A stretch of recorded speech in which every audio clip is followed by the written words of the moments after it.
Hello दोस्तों, मैं हूँ हर्षिता, आपके ट्रस्टेड रिटायरमेंट प्लानिंग गाइड। अगर आप भी अर्ली रिटायर होने का प्लान बना रहे हैं तो आपके दिमाग में पक्का एक सवाल आता होगा कि करेक्ट एसेट एलोकेशन क्या होगा। क्या मुझे डेट में इन्वेस्ट करना चाहिए, क्या मुझे इक्विटी में इन्वेस्ट करना चाहिए, और क्या मुझे रियल एस्टेट और गोल्ड में भी इन्वेस्ट करना चाहिए। आपके इन्हीं कंफ्यूजन्स को दूर करने के लिए हम ये वीडियो लेकर आए हैं। और हाँ, लास्ट तक बने रहना, क्योंकि इस वीडियो में आपको देने वाले हैं एक सिंपल फॉर्मूला और एक ऐसा टूल जिससे आपका इन्वेस्टमेंट प्लानिंग बहुत इजी हो सकती है। चलिए शुरू करते हैं। क्या आप जानते हैं कि सही एसेट एलोकेशन से आप अपना रिस्क मिनिमाइज कर सकते हैं और अपना रिवॉर्ड मैक्सिमाइज कर सकते हैं। और अगर गलती से गलत हो गया तो या तो आपका पोर्टफोलियो ओवर रिस्की बन जाएगा या फिर हो सकता है रिटर्न बहुत कम मिले आपको। चलिए इसको स्टेप बाय स्टेप समझते हैं। Step 1, asset allocation.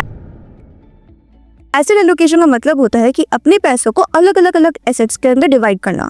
ये करना इसलिए जरूरी है क्योंकि हर एसेट का अपना कोई रिटर्न होता है और कुछ रिस्क होता है।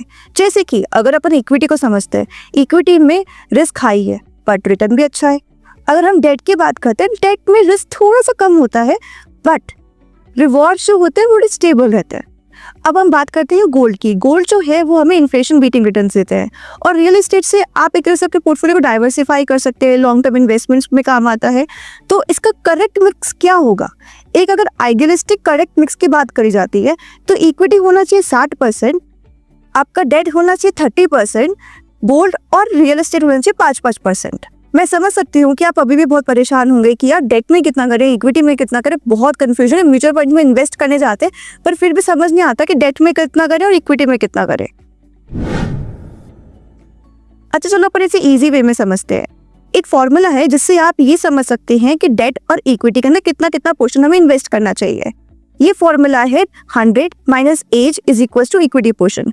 फॉर एग्जाम्पल अभी आपकी एज है 30, तो आपको 100 माइनस 30 इक्वल्स टू 70, यानी कि 70% होना चाहिए इक्विटी के अंदर, बाकी बचा हुआ 30% होना चाहिए डेट में। अगर आपको इसको डिटेल में समझना है तो डिस्क्रिप्शन बॉक्स के अंदर इसकी एक डिटेल वीडियो अवेलेबल है, प्लीज जाके चेक करिए। एक चीज और समझते हैं कि ये जो रूल हमने बताया है ये हर किसी के लिए सेम नहीं रह सकता। अगर आपकी रिस्क एपेटाइट ज्यादा है तो आपका इक्विटी पोर्शन ज्यादा कर सकते हैं और डेट में कम कर सकते हैं। इसी एग्जाम्पल से समझते हैं। आपकी एज है 25 तो इक्विटी पोर्शन हो गया 75, डेट हो गया 25%। अगर आपकी एज 35 है तो इक्विटी एलोकेशन हो गया 65 और डेट एलोकेशन हो गया 35। एसेट एलोकेशन में एक बहुत ही इंपॉर्टेंट फैक्टर है, वो है डाइवर्सिफिकेशन। डाइवर्सिफिकेशन मतलब कि आप अलग अलग एसेट्स के अंदर अपना पैसा डालते हैं ताकि आपका पोर्टफोलियो डाइवर्सिफाई हो जाता है। डाइवर्सिफाई से आपका रिस्क जो है वो कम हो जाता है। फॉर एग्जाम्पल अगर हम इक्विटी इन्वेस्ट करते हैं तो इक्विटी का रिस्क बहुत ज़्यादा होता है। For long term it's very good, but अगर हमें शॉर्ट टर्म गेन चाहिए तो हम डेट में जा सकते हैं। अगर आप गोल्ड में इन्वेस्ट करते हैं तो आपको इन्फ्लेशन बीटिंग रिटर्न्स मिलते हैं। और अगर अपन रियल एस्टेट में जाते हैं तो उसमें एक सबसे इंपॉर्टेंट पॉइंट ये है कि आपको एक रेंटल इनकम मिलती है, कैपिटल गेन मिलता है। तो ये डिफरेंट टाइप ऑफ एसेट्स हो जाती है। अपन इसको ऐसे समझ सकते हैं, सपोज किसी दिन पूरा मार्केट क्रैश हो जाए तो अगर आपका इक्विटी में जो इन्वेस्टमेंट था वो तो बहुत डाउन हो गया है, लेकिन उसी टाइम पर जो डेट होगा और जो गोल्ड होगा उसका प्राइस बढ़ रहा होगा, तो एक तरह से आपका पोर्टफोलियो हो गया बैलेंस।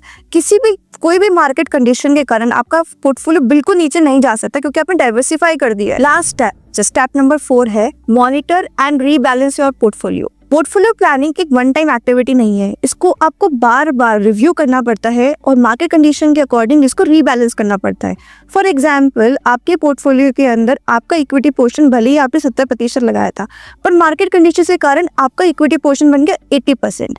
तो आपको बाकी एसेट क्लास को चेक करना पड़ेगा कि मुझे इसको भी इंक्रीज करना है या डिक्रीज करना है आपके रिस्क एपेटाइट के हिसाब से। इस रीबैलेंस के प्रोसेस को सिंप्लीफाई करने के लिए हमने कैलकुलेटर डिजाइन किया है। आप डिस्क्रिप्शन बॉक्स में जाकर इस कैलकुलेटर को डाउनलोड कर सकते हैं। तो अब तक तो आप समझ ही गए होंगे कि एसेट एलोकेशन करना बहुत जरूरी है आपके लॉन्ग टर्म पोर्टफोलियो को बैलेंस करने के लिए और आपके अर्ली रिटायरमेंट प्लानिंग को अचीव करने के लिए। अगर आप अब भी कंफ्यूज हैं कि करेक्ट एसेट एलोकेशन कैसे किया जाए तो प्लीज कांटेक्ट विद मी। हाँ, प्लीज इस चैनल को सब्सक्राइब करना ना भूलें और बेल आइकन को जरूर दबाएं। Retirement planning made simple with Harshita. See you next time. Till then, bye bye.